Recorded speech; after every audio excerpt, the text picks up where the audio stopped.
propre petit, mais par la suite, toutes les femelles du groupe pourront le faire, donc elles vont pouvoir alterner au niveau des différentes tâches du groupe, comme je vous le disais précédemment. Ces petits ils sont sevrés entre 7 et 10 mois, par contre ils sont autonomes qu'à partir de 16 mois seulement. Et ce qui est très important à noter, eh bien, c'est que la femelle elle redevient fécondable que 2 à 3 semaines après l'autonomie obtenue par les juvéniles. Donc c'est en grande partie pour cela que, généralement, lorsqu'un mâle arrive à la tête d'un groupe, la première chose qu'il fait, c'est tuer les juvéniles du mâle précédent, pour que la femelle, eh bien, elle redevienne fécondable plus rapidement. Puisque son but, eh bien, lui, ce mâle, c'est de se reproduire, et il faut noter qu'un mâle reste dominant d'un groupe en moyenne que 2 ans. Donc finalement, s'il veut pouvoir se reproduire, eh bien, il va devoir tuer les juvéniles du mâle précédent pour que la femelle soit fécondable très très rapidement.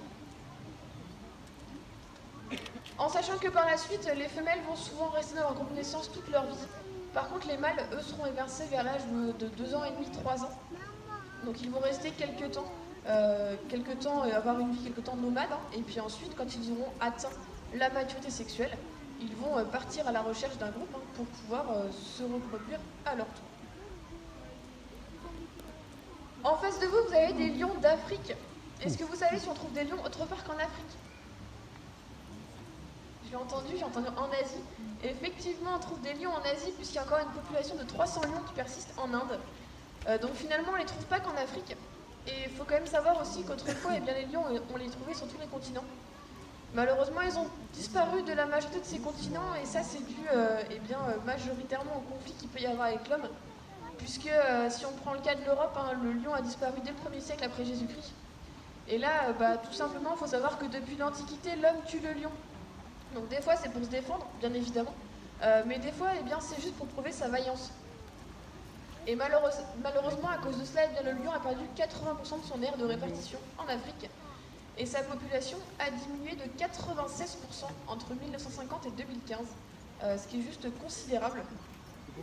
Donc là, c'est ce que je vous le disais, c'est dû majoritairement au conflit qu'il peut y avoir avec l'homme, mais finalement, ça s'est beaucoup accentué aussi avec l'arrivée des armes à feu, et de tout ce qui va avec, donc chasse sportive, trophées de chasse, etc. Fort heureusement, il faut savoir que maintenant vous avez des pays qui interdisent ce genre de choses, donc, par exemple la Zambie et le Botswana, qui interdisent totalement la chasse sportive. Vous avez aussi des pays qui vont imposer des quotas de chasse. Donc là, c'est une première étape, puisque finalement les quotas de chasse, ça pose quand même encore un souci.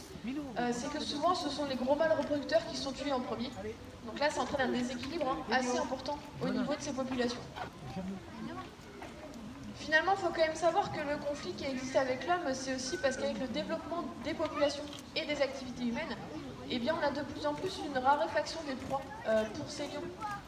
On va aussi avoir, comme je vous le disais, une restriction de leur aire de répartition. Et puis, depuis de nombreuses années, on observe de plus en plus des maladies transmissibles par des animaux d'élevage ou d'animaux domestiques. Et donc, c'est des maladies qui se transmettent des fois directement, des fois indirectement. Mais elles finissent par se transmettre à ces lions. Et c'est des maladies qui peuvent potentiellement être mortelles pour ces animaux.